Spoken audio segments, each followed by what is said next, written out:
Hey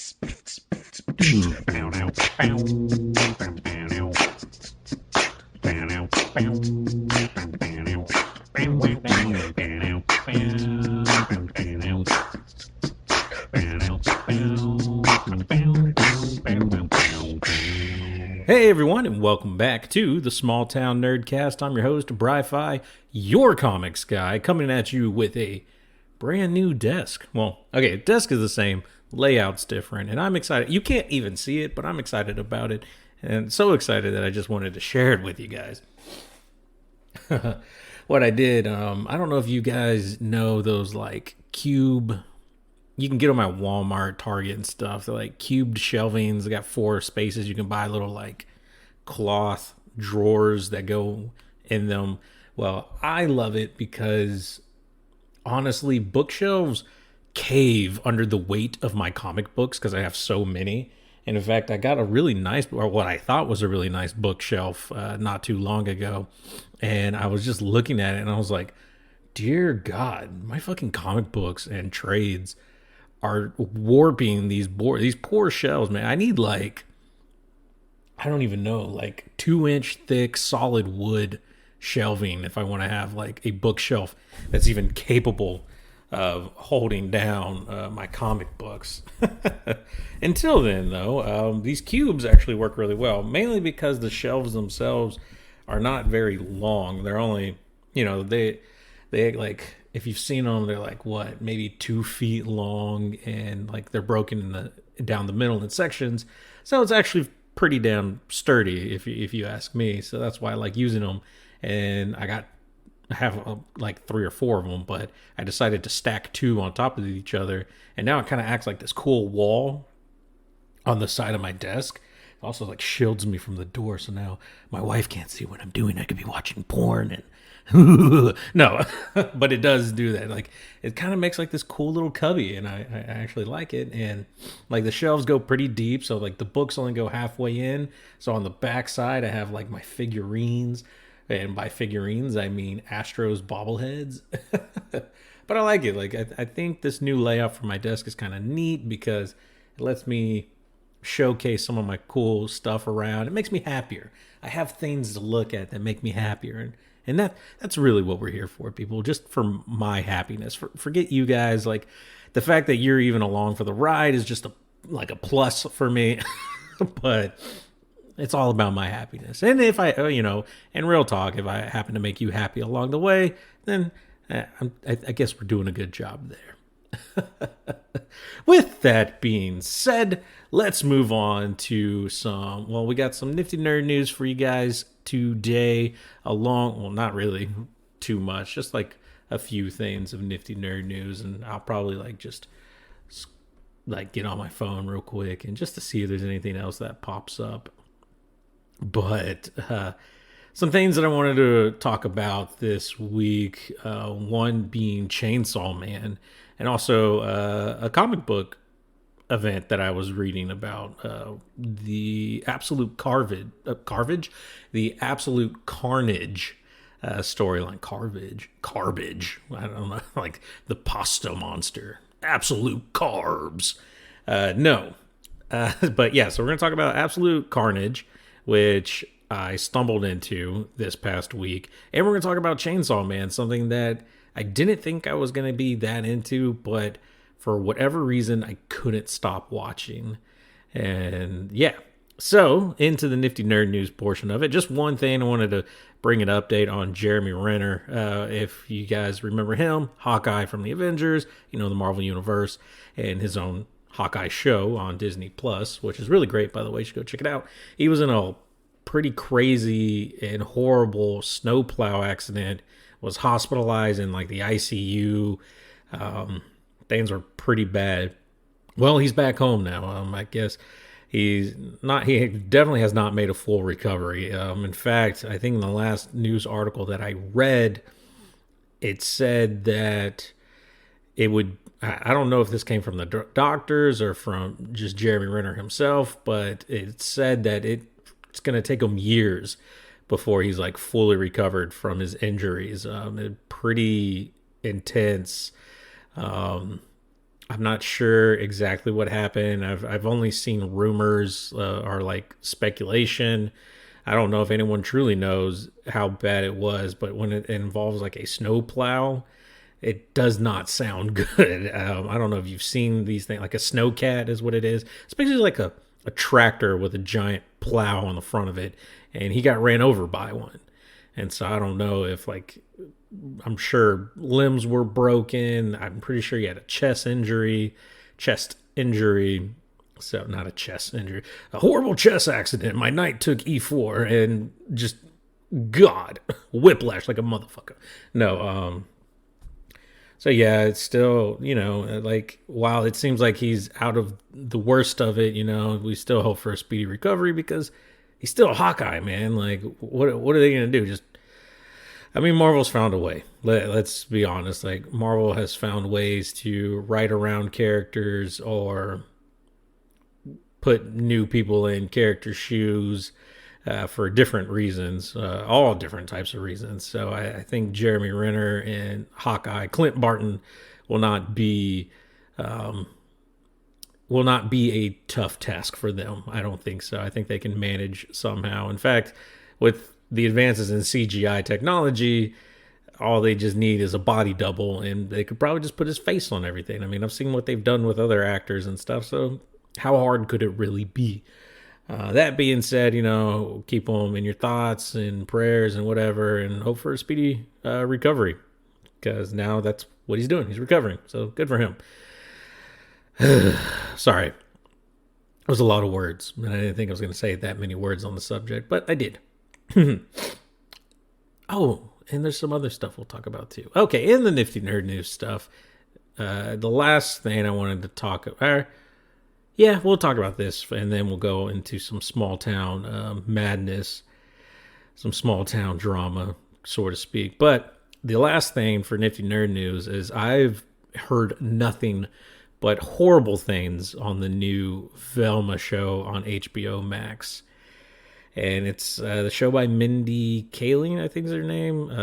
Kelly from The Office. That's how I've always known her. She was in some other stuff too. And I find her funny. I think she's entertaining. And so I was kind of shocked to hear a lot of the hate on the Velma show, because honestly, the premise for it sounds great. It's a more adult-oriented show where it's going to be a lot like more, adult humor and stuff like that. And, they've made some changes with the characters, which I'm always fine for. I love changes to characters and past IPs and updating them for a new audience. And so, like I said, I was just kind of shocked because it's like straight hate from like everyone. I don't think I've seen a positive thing about this show. I'm sure there's some people, but on like my feeds and stuff, like even the people who normally like things very much hate this show. And so I needed to see why. Like why is Velma so disliked? And so I decided to give episode 1 a try and go from there. And right from the get-go, it makes sense. Like it's not a great show. I don't know how else to put it like that. It's just I just found it very trying to watch. It was very much a grind to watch, and like I get it. Like the humor is supposed to be slightly cringy, but also like very what is the word? Like edgy, or like they're controversial maybe. Like they're just trying to like for shock factor, but like every line in this show is like said for a shock factor, it seems like. At least for like the first 10 minutes of the show, it just seems like they're just trying to shock you the entire time. Now, there are some great premises to it. Like, I like the opening scene in a way where it's trying to make fun of how most horror movies start with like naked teenagers and things like that, while it's like high school girls talking in like the showers to each other and making jokes about it. And like that could have played out way better somehow, but it just didn't. Like it's really, I think it's the dialogue. I think the dialogue of the show is what really takes me out of what honestly could be an interesting take on the character and an interesting take on the whole gang as a whole, because they're all there. You know, Fred's there, Velma's there, not Shaggy, but I forgot his name already. And there's no Scooby either. But like that's like the dog's not important, you know, because like while it's cool to have Scooby Doo, this isn't a Scooby Doo show. This is a Velma show. But I just and it's disappointing is what it really is, because I really want to like this show because I can see where the good ideas are. Like there are good ideas hidden in this show, but the dialogue and how the characters interact with each other really just take away from what could be promised. Like that's really what it gets to me. Like listening to these characters talk to each other or gripe at I don't even know what the proper word, joke at each other like the entire time. It takes away from like Fred's backstory and his father and trying to live up to that expectation and things like that. That's an interesting story. Like that is something that could really be played upon, but it doesn't really go that far. Velma and her family and the disappearance of her mother, spoiler alert, oh, that goes without saying anything, like that could mean something. And apparently Velma and Daphne in this storyline used to be best friends, but separated because Daphne went a whole different direction than Velma did, which I like that. I like that maybe they didn't always start out as friends and they needed to come together for a certain reason.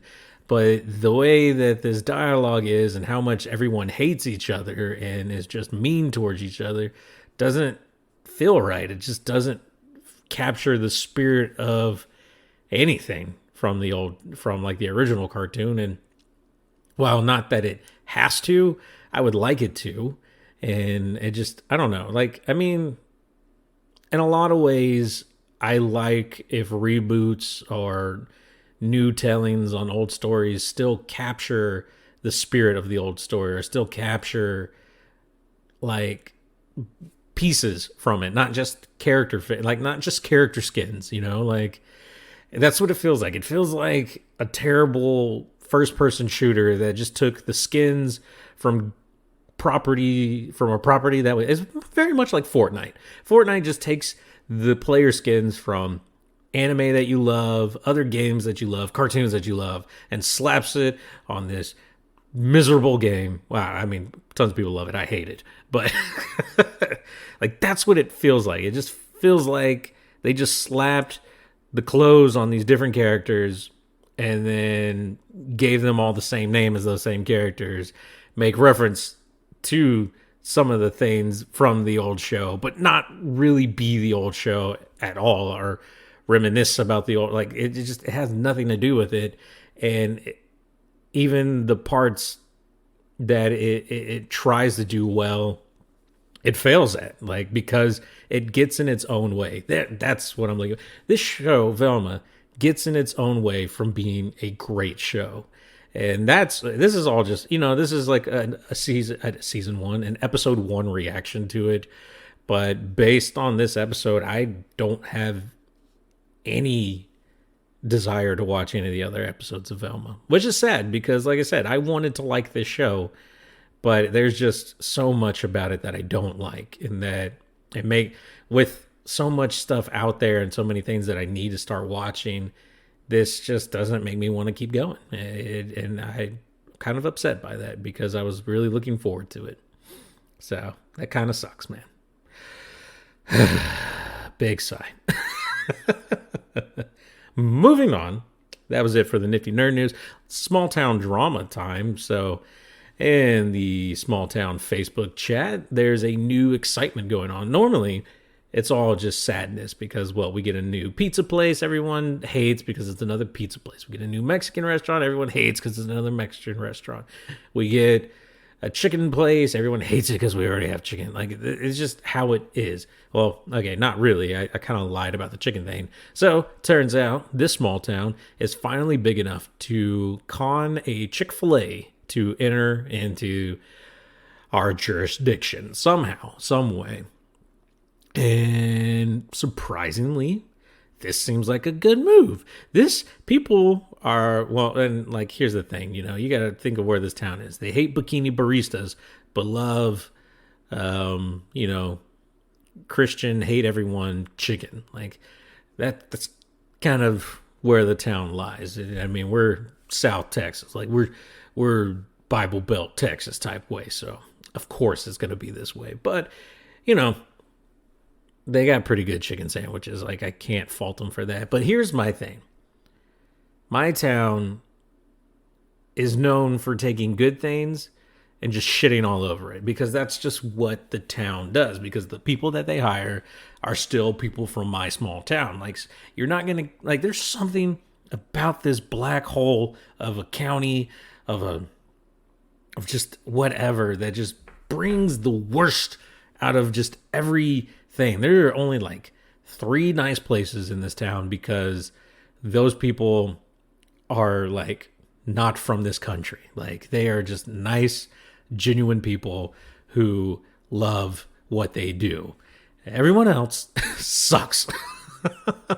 We have one donut shop that is amazing, and I love the woman that works there. She always remembers me and my wife, and she remembers our order, and she always says hi to our son. Love that woman to death. There is what else? No, that's pretty much it. Okay, I lied. There's only one place in this town that I love, and it's a donut place and a kolache place. And then I like my house too. That's a nice place. But everything else sucks, because what happens? People from my town work at those places, and people from my town hate everything. I don't know what it is. The Starbucks is all right. Like, they've somehow managed to just coast by without being completely awful. And surprisingly, they've made very few mistakes on any of my orders. So that's a plus. But I'm curious to see how the Chick-fil-A is going to turn out, because Chick-fil-A definitely has a certain expectation of its employees, and the people from my town fall drastically short of said expectations. Oh, the other place I really enjoy is like a barbershop that I go to where I get my hair done. Man, how could I forget that place? Shout out to my hairstylist, who always does things cool and is always really, really nice, and cuts my son's hair, and he hates haircuts, but she's so patient with him, and I enjoy that. So shout out to the local barbershop here.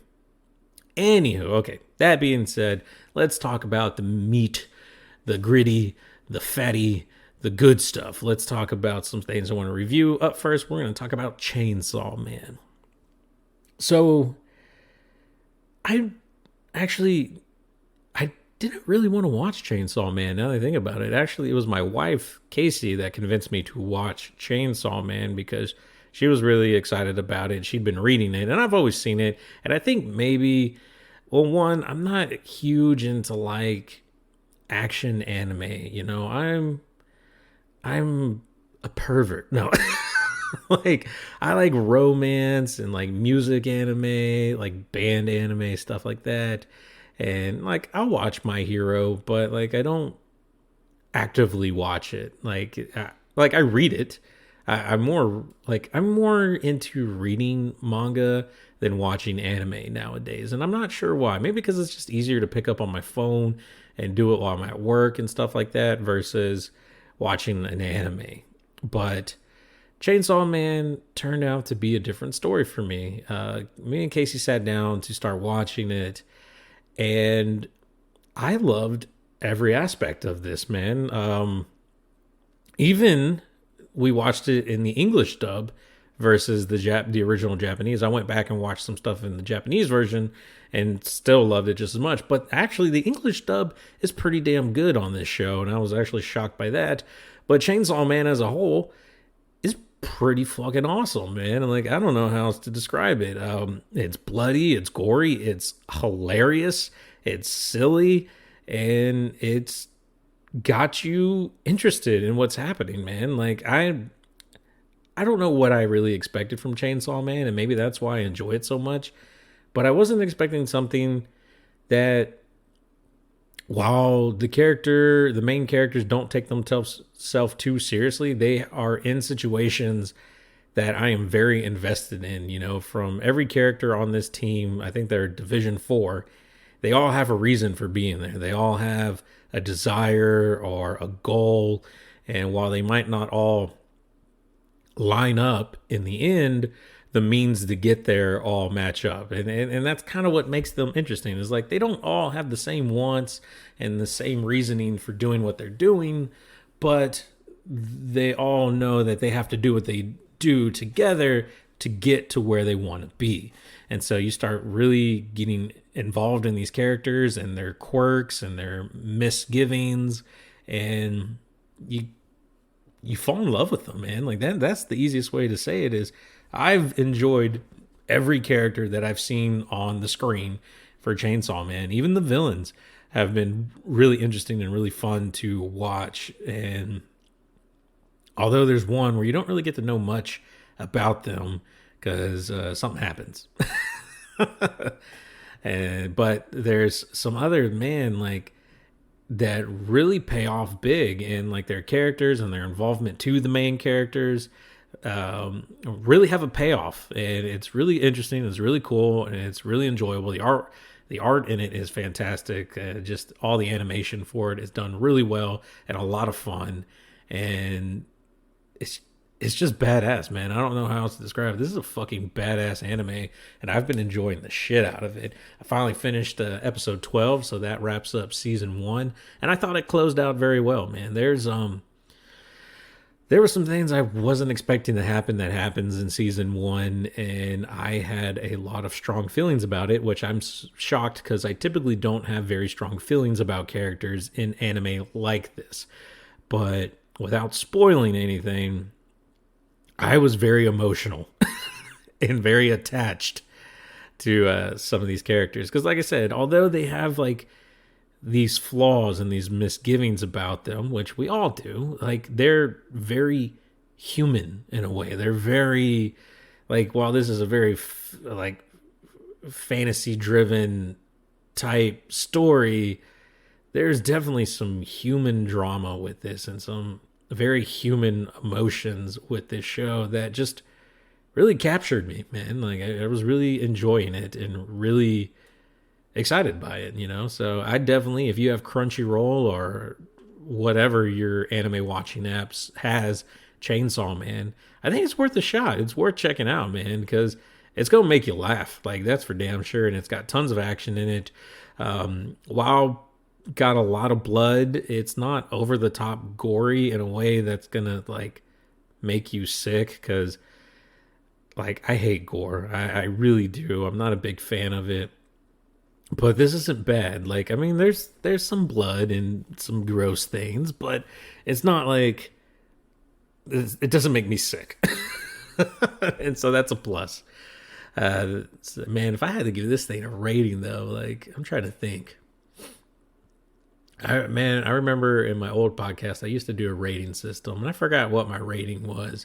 Can't remember if it was like thumbs up or I think it was like positive or negative or neutral. Like that was really the thing. Like it just 3. Like I either liked it, disliked it, or had no feelings on it. And this I definitely like, man. Oh yeah, it was because I remember because my old logo was like an atom. So, you know, you were a positively charged atom, a negatively charged atom, or a neutron, you know. And I think that still works here. Definitely got a positive charge to this thing, man. I am feeling it. I think you should definitely check it out. I'm a big fan of Chainsaw Man. I can't wait for season 2, and that's going to take forever. Next on the to review list is Absolute Carnage, which is a 2019 Marvel event comic book, which involves Carnage, or so you would seem to think. Carnage is definitely a character in this event, but he's more of a villain and kind of just there. Really, the main character of this story is Venom. Eddie Brock, who's back in the Venom suit. While not my favorite Venom, I actually am a huge fan of Flash Thompson's Agent Venom. Eddie Brock's all right, man. It's interesting to see him in this and get to know him a little more because I never really knew Eddie Brock's Venom. I've only known Flash Thompson's Venom, and I grew very attached to that story and everything.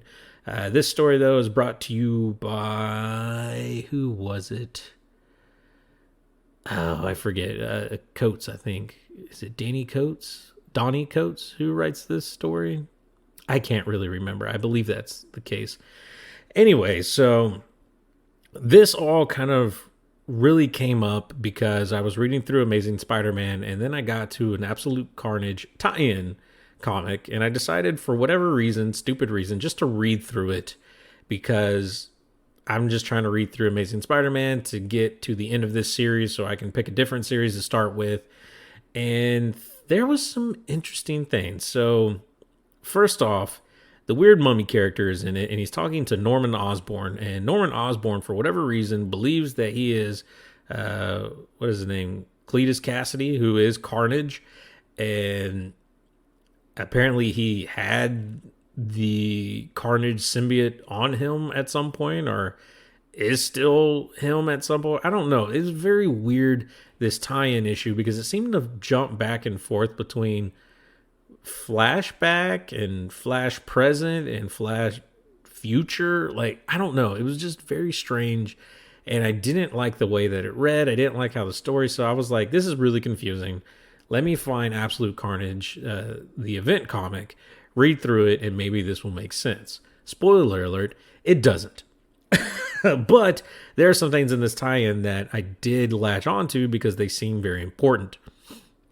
One, Norman, who believes he is, like I said, what is it, Cletus Cassidy? I forget his name already. Who believes he's Carnage, does talk to the mummy dude and mentions that Norman, because like I said, Norman believes he's this serial killer, and he believes the voice inside of his head is Norman Osborn and not the other way around. And as Norman, he talks to the mummy dude mentioning stuff about legacy and where this mummy person is now.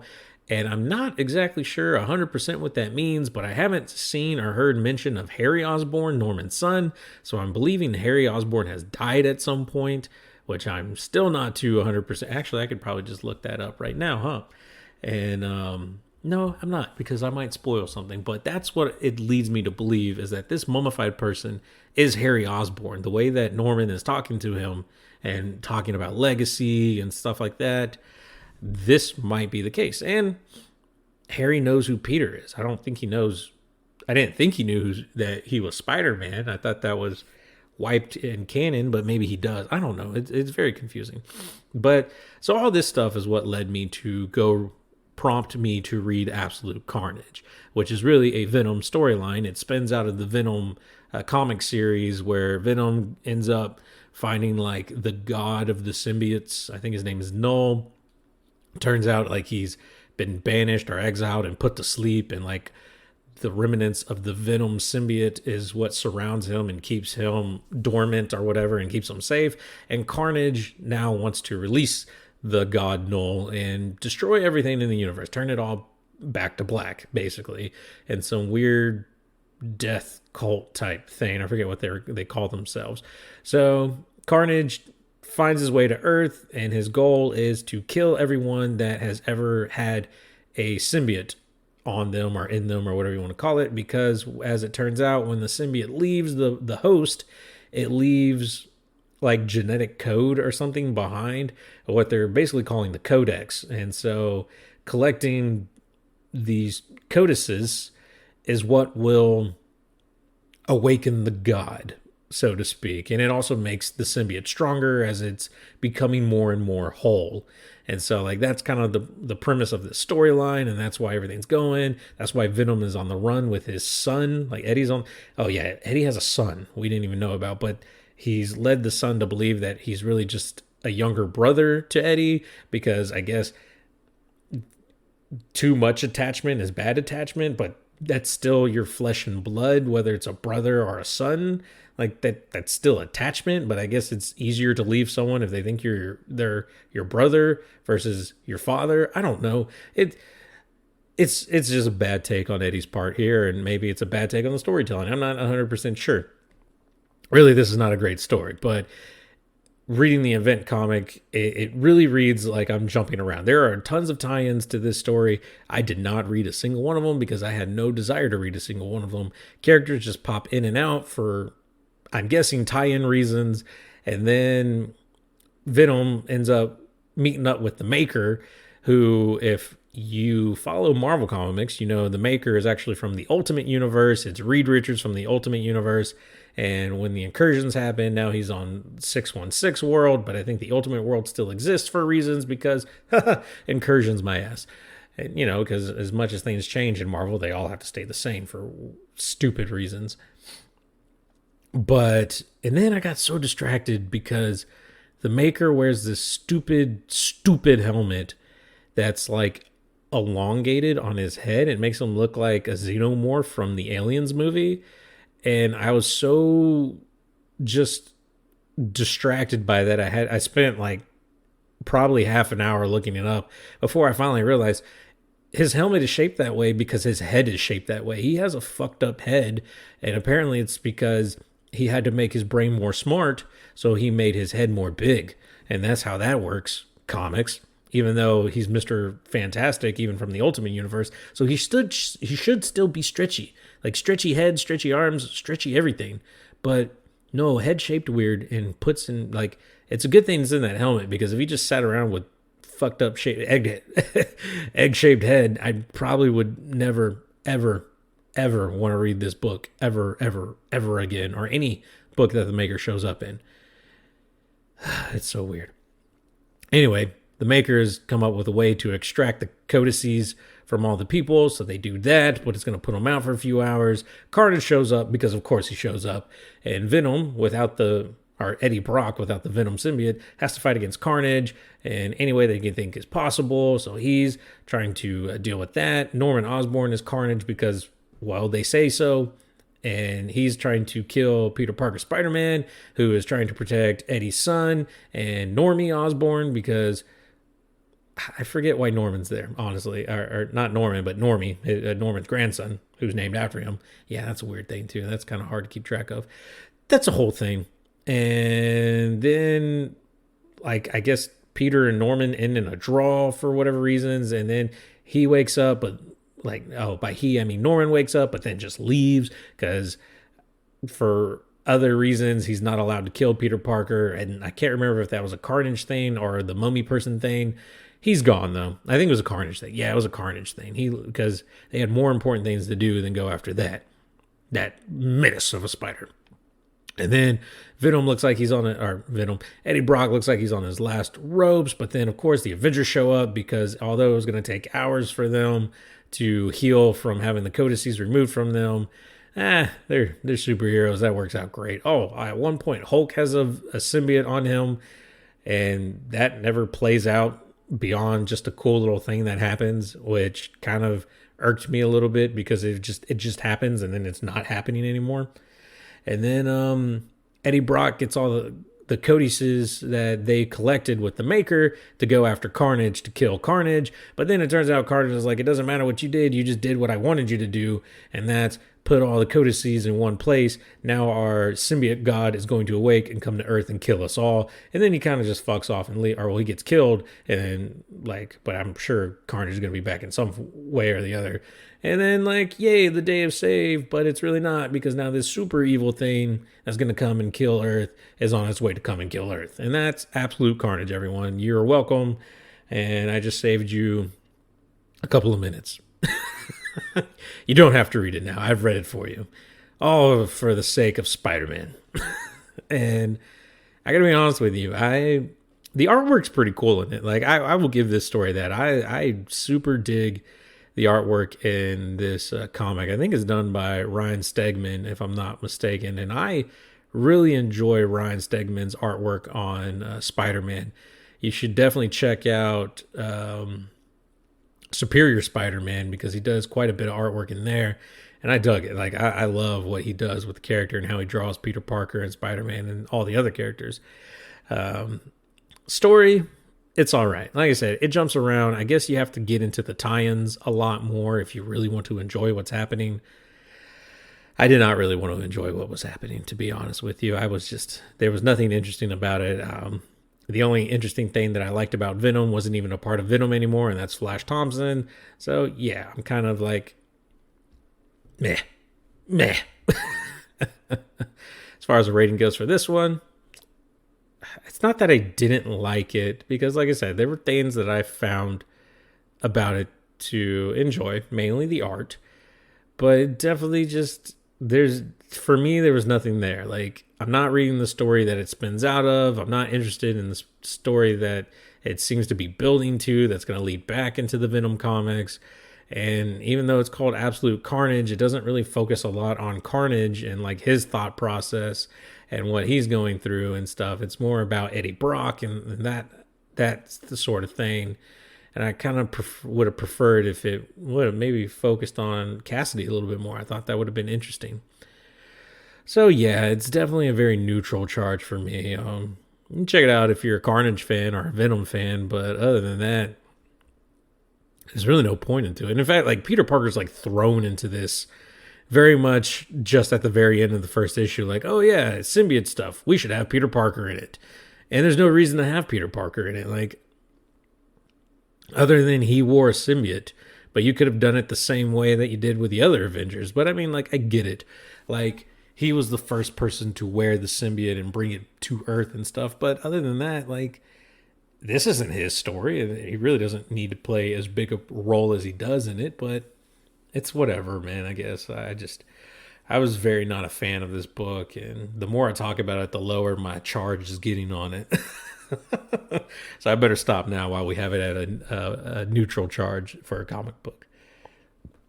Excuse me. I've been holding that burp in the whole time. Every time I take a pause is because I've been trying to hold back that burp. It finally released. You're welcome. But that's it that we have for the comic book review and everything that I wanted to talk about this week, guys. Hopefully you enjoyed. I believe we're just going to kind of keep the episodes releasing later in the week like we've been doing these past couple of weeks. Just kind of makes it easier for me versus like trying to get it out like first of the like Monday. Like I always tried to shoot for Mondays or Tuesdays. And it's just, I don't know, man. It just doesn't work for me anymore. So I think we're going to go like Thursday, Fridays for comic book releases or podcast releases. And, you know, that lets like the newer stuff that comes out, gives me a chance to read all that kind of things. And because like new comic books come out on Wednesdays. So that kind of gives me that and kind of lets some of the news build up over the week, like from the weekend into the week. So I think overall Thursday releases will be better for us going forward. That being said, that's really it for this week, guys. I polled y'all over on Twitter to ask what of the 3 storylines in Pokemon Violet you wanted me to pursue first, because I'm finally into just about the end game. I'm into the finale of Pokemon Violet, where I've beaten all the Pokemon League gyms, so now it's time to enter the Pokemon League and the Elite Four and all that. I have defeated all the Titans. Now it's time to go to the Research Lighthouse and see where that's going to lead me. And then I've also beaten all of the Team Star bases, and now that's lead me to face off against the person behind the scenes, the main boss of Team Star. And when I polled you guys on Twitter on what to do, you wanted me to finish the Titan quest. So I'm going to go to the Lighthouse to see where that takes me. I'm pretty sure that's what's going to lead me into Area 0. So we'll have to see where that goes from there. But that's it, guys. Thank you so much for listening this week and listening to me ramble for almost 40 minutes. We will see you guys next week. Bry-Fy out.